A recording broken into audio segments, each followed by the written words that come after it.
Alors, maintenant, on va passer à la première table ronde. Et cette première table ronde a pour titre « Entre hypothèses de recherche et données scientifiques avérées ». On a la chance aujourd'hui d'avoir 4 personnes qui sont au plus haut niveau de ces différents sujets. Tout d'abord, Bruno Dubois, alors que nos collègues américains appellent les critères de Bruno. C'est ce magnifique travail qu'il avait publié dans le Lancet qui a posé énormément de questions et qui a même amené nos amis nord-américains à se reposer des questions. Mais Bruno ne va pas tarder probablement à leur apporter de nouvelles réponses. Il y a des choses qui sont en préparation. Qui, lui, va nous donner ses considérations introductives, et ça tombe bien justement après l'intervention de Fabrice. Ensuite, il va y avoir le spécialiste des formes, on va dire, très précoces, Didier Hannequin, qui travaille en particulier avec Florence Pasquier et avec Bruno Dubois. On a la chance d'avoir les 3 personnes qui pilotent sur ce centre de référence Malade Jeune. Et enfin, on va avoir un dernier exemple avec 2 épidémiologistes, que j'aime particulièrement parce que je suis moi-même épidémiologiste également, et puis qui font un travail absolument remarquable pour essayer de comprendre qu'est-ce qui se passe dans ces phases extrêmement présymptomatiques. Ce sera Carole Dufouille et Geneviève Chêne qui interviendront. Donc je vous rappelle qu'on va avoir beaucoup d'interventions. Je vais vous demander de tenir le temps, 10-12 minutes, pour laisser de la place aux questions, parce que je pense que beaucoup de questions vous allez susciter beaucoup de questions. Donc Bruno. Alors, merci Philippe, merci d'être venu nombreux. Tout a été dit déjà par Fabrice, tout sera dit, je pense, par Didier. Donc j'ai décidé finalement, voilà, de vraiment répondre à la question que tu m'avais posée, c'est-à-dire d'avoir quelques considérations introductives, mais qui dépassent complètement le cadre, je dirais, de la seule problématique de la maladie d'Alzheimer au stade précoce. Je voudrais prendre quelques exemples et vous montrer peut-être que ce que l'on croit aujourd'hui comme établi est peut-être à rediscuter dans le cadre de la maladie d'Alzheimer. Alors je voulais juste commencer en vous rappelant par exemple cette anecdote qui montre que finalement ce que l'on croit peut être faux. C'est cette fameuse publicité que vous avez peut-être vue ou qu'on ressort généralement dans ce genre de topo. Par exemple, les médecins qui recommandent les cigarettes Lucky Strike. Voyez, donc, je pense qu'après 20 ans, 30 ans, on peut être amené à reconsidérer ce qui était à l'époque considéré comme des évidences. Voilà, vrai ou faux finalement, vrai ou faux, considération introductive, indépendamment du problème du diagnostic précoce, il y a quelques vérités sur la maladie d'Alzheimer qui méritent peut-être d'être rediscutées. Je vous propose qu'on fasse ça. Vous voyez, c'est la réflexion critique que le scientifique fait sur la science. Premièrement, la cascade amyloïde joue-t-elle un rôle central dans la maladie d'Alzheimer? Ça, je crois que c'est une question absolument fondamentale qui conditionne finalement toutes les recherches dans le domaine de la recherche fondamentale, mais aussi les recherches dans le domaine de la pharmacologie et dans le domaine industriel. Je pense que la question mérite d'être posée. Elle a été posée au départ par des équipes remarquables, je pense à Denis Selko et d'autres, et qui, sur la base des données génétiques en particulier, ont annoncé cette hypothèse que les lésions qu'on voit dans la maladie d'Alzheimer, qui sont les lésions amyloïdes, sont causales, sont fondamentales au diagnostic, même si l'école lilloise a apporté des éléments qui enrichissaient cette hypothèse. Mais l'hypothèse est là, elle est centrale dans la maladie d'Alzheimer, et elle est un peu considérée comme établie. Alors, c'est fondamental de se poser cette question, est-ce que c'est vrai ou est-ce que c'est faux? Pourquoi? Eh bien parce que, à cause ou grâce à cette hypothèse, l'industrie pharmacologique s'est concentrée sur la mise au point de médicaments qui interagissent sur cette cascade biologique. Et énormément d'argent a été investi sur ces projets et les études sont en train de sortir qui montrent que finalement, les médicaments développés agissent bien sur la cascade amyloïde, ils diminuent les lésions amyloïdes dans le cerveau des patients, mais ça n'améliore pas les symptômes. Voilà. Donc ça pose la question, est-ce que c'est vrai? C'est-à-dire, la cascade est vraiment centrale à la maladie d'Alzheimer, mais on n'est pas encore arrivé à comprendre pourquoi ça ne marche pas sur les symptômes, parce que les patients sont trop âgés, parce qu'ils ont trop de lésions, etc. Qu'importe. Ou est-ce que c'est faux? C'est-à-dire qu'il y a d'un côté ces lésions amyloïdes, et de l'autre côté, il y a d'autres facteurs qui sont, eux, centraux pour la survenue de la maladie. Donc, première hypothèse qui mérite, je crois, d'être discuter. Cascade amyloïde, est-ce que c'est vrai, est-ce que c'est faux? Vrai ou faux? La maladie d'Alzheimer se définit par la présence de lésions dans le cerveau. Alors, on a eu ce débat un peu hier, il a été un peu ébauché hier, mais je voudrais revenir là-dessus. Je crois qu'il y a là aussi un enjeu considérable, car ça va conditionner, je dirais, l'approche justement du diagnostic précoce et peut-être de la prise en charge précoce de cette maladie. En d'autres termes, qu'est-ce qui détermine la maladie d'Alzheimer? La question a été très bien abordée tout à l'heure par Fabrice. Qu'est-ce qui détermine la maladie d'Alzheimer? Est-ce que c'est la démence? Est-ce que c'est les premiers symptômes avant la démence? Ou est-ce que c'est les lésions? Suivant la réponse qu'on va apporter à cette réponse, la stratégie à la fois diagnostique et thérapeutique va changer. Je vous prends l'exemple de ces médicaments dont j'ai parlé qui agissent sur l'hypothèse amyloïde, sur la cascade amyloïde. Si on considère que les lésions suffisent à caractériser la maladie, on va pouvoir peut-être traiter des sujets normaux si on arrive à mettre en évidence qu'ils ont les lésions. Et on peut le faire aujourd'hui. On sait aujourd'hui, vous savez, qu'il y a des moyens d'identifier les lésions, même chez les sujets normaux. Donc, est-ce qu'ils ont déjà la maladie? S'ils ont la maladie, effectivement, on peut les traiter. Et on peut même les traiter aujourd'hui, puisqu'on a ces médicaments dont je vous ai dit qu'ils agissaient sur les lésions. Mais d'un autre côté, est-ce que ça suffit, et la question a été posée par Fabrice, est-ce que ça suffit à déterminer que les gens sont malades? On ne sait pas. On ne sait pas si le fait d'avoir ces lésions équivaut à avoir la maladie. Peut-être qu'un certain nombre de ces sujets qui ont les lésions ne développeront jamais la maladie. Mais alors à ce moment-là, c'est considérable, parce que ça veut dire qu'on court le risque peut-être de traiter des gens normaux qui ont des lésions, mais qui n'auront jamais la maladie. Donc, la question est fondamentale. Vrai ou faux, la maladie se définit-elle par la présence des lésions dans le cerveau? J'ai des éléments de réponse, mais je ne veux pas y répondre. Ce sont des questions qui sont posées, et je pense que nous avons à nous poser ces questions, car elles déterminent justement nos stratégies à venir. Vrai ou faux, la prévention est-elle efficace? C'est une liste de questions qui sont passées par ma tête hier. La prévention est-elle efficace? Vrai ou faux?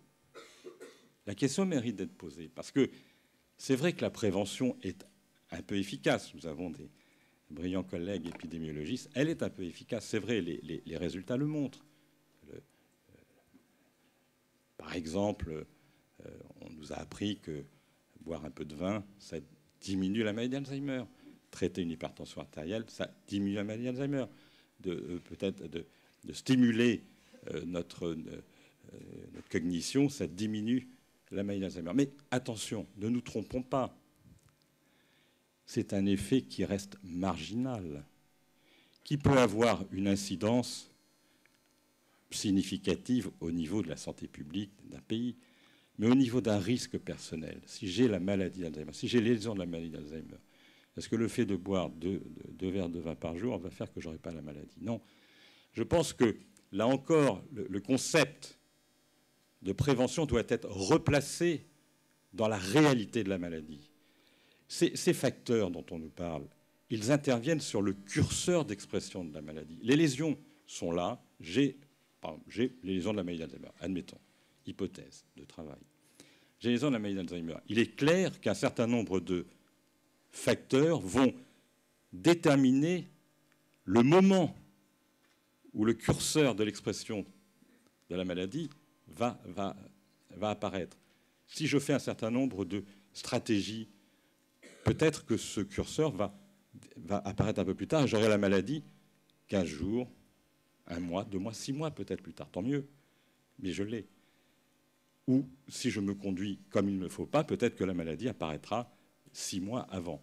Il est évident que si on traite l'hypertension artérielle que j'ai peut-être par ailleurs, on va améliorer la circulation cérébrale de façon un peu triviale. On va dire que mon cerveau sera mieux oxygéné, donc les effets des lésions de la maladie s'exprimeront plus tard. Si au contraire j'ai de l'artériosclérose, j'ai des troubles de l'oxygénation cérébrale, et donc mes symptômes apparaîtront plus tôt. Voilà.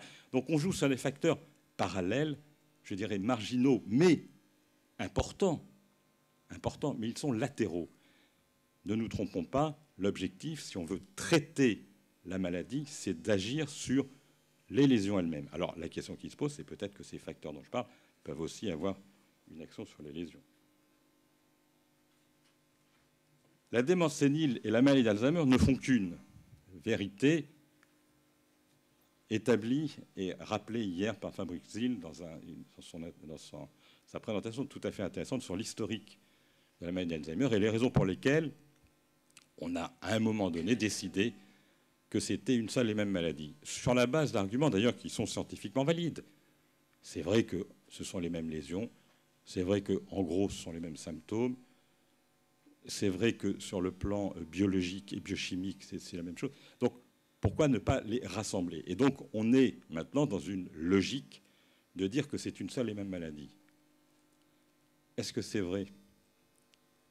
C'est très important et je trouve que Fabrice a dit beaucoup de choses importantes, Fabrice a dit beaucoup de choses intéressantes ce matin. Il l'a rappelé, et j'ai été très sensible à ce qu'il a dit, c'est que le diagnostic précoce se justifie peut-être un peu plus dans le cadre des malades jeunes. Je crois qu'effectivement, dans notre prise en charge au quotidien de cette maladie d'Alzheimer, nous revenons sur le concept de deux maladies. Il me semble que les problèmes posés à la fois au niveau du diagnostic, de la prise en charge thérapeutique, de l'accompagnement, chez un sujet qui a, allez, on va dire 85 ans ou plus, qui est, je dirais, bien inséré dans un écosystème qui s'est petit à petit mis en place autour de lui, et dans lequel il joue un rôle peut-être moins essentiel, moins structurant que quand il a 60 ans ou 55 ans ou 50 ans, eh bien le problème est complètement différent. Et je pense que l'exigence éthique que nous avons, elle est encore plus forte chez un sujet de 50 ans qui est professionnellement inséré dans un milieu qui a un rôle central dans la famille et dont les enfants jeunes vont avoir l'image d'un père ou d'une mère qui va se dégrader au cours du temps. Donc je pense que là, nous avons, nous, une réflexion à avoir sur le plan aussi neurobiologique, et Michel Poncet me le rappelait hier, et il a tout à fait raison, le problème que nous allons avoir si on ne distingue pas, tout au moins dans notre réflexion, ces deux populations, ces deux sous-groupes, je dirais, c'est que nous allons être confrontés au problème des lésions du vieillissement qui sont aussi communes avec celles de la maladie d'Alzheimer en des proportions et dans des localisations différentes. Mais c'est vrai qu'il va y avoir une confusion, il y a un risque de confusion lésionnelle entre le vieillissement, le grand âge, si vous voulez, et la maladie d'Alzheimer, qui va faire que le risque, c'est qu'on mette en évidence des lésions abondantes chez les sujets très âgés et que l'on va considérer que c'est une maladie d'Alzheimer alors que ce n'est peut-être que le vieillissement. Donc, et ça rejoint la deuxième question qui était abordée là, si on admet que la maladie commence avec les lésions, à partir de quand dira-t-on que la maladie commence? Puisque les lésions sont également présentes au cours du vieillissement. Donc la réponse à ces questions, à mon avis, est fondamentale pour justement la stratégie. Et c'est pour ça que ça s'inscrit, je pense, quand même assez bien dans la problématique du diagnostic précoce. Enfin, dernière question pour respecter les 10 minutes, qui, à mon avis, est peut-être moins essentielle. C'est une question que j'ai rajoutée à la fin, qui est peut-être moins centrale, si vous voulez, mais on nous dit que les médicaments symptomatiques ne servent à rien. La question est posée. La question est posée. Il y a autour de la communication autour de ces médicaments, il y a beaucoup de choses qui mériteraient d'être discutées. Il y a eu certainement un excès d'optimisme autour de ces produits qui, effectivement, ont un rôle relativement marginal. Alors, ce qui est intéressant, c'est l'impression que nous avons, cliniciens, et je demanderai peut-être l'avis de Florence aussi à ce sujet-là, et d'autres, enfin les cliniciens qui sont dans la salle, c'est que finalement, ces médicaments n'ont probablement pas d'effet symptomatique très avéré ou tout à fait intéressant. quand vous traitez un patient atteint de cette maladie avec ces médicaments, 6 mois après, sa cognition n'est pas, me semble-t-il, significativement améliorée. La question qui est posée est différente. C'est est-ce que pour des raisons complexes que je ne connais pas, est-ce que finalement, on n'a pas une action d'une autre nature qui va vers une sorte de stabilisation pendant quelques mois? Et on a l'impression que ces patients, peut-être pour d'autres raisons aussi, s'aggravent un peu moins. Est-ce que c'est dû à ces traitements? Est-ce que c'est dû à la prise en charge qui s'est complètement améliorée? Je ne sais pas. La question est posée. Et là encore, si vous voulez, je pense qu'il est important de bien maîtriser la réponse à ces questions qui conditionnent justement la prise en charge du diagnostic précoce. Je vous remercie de votre attention.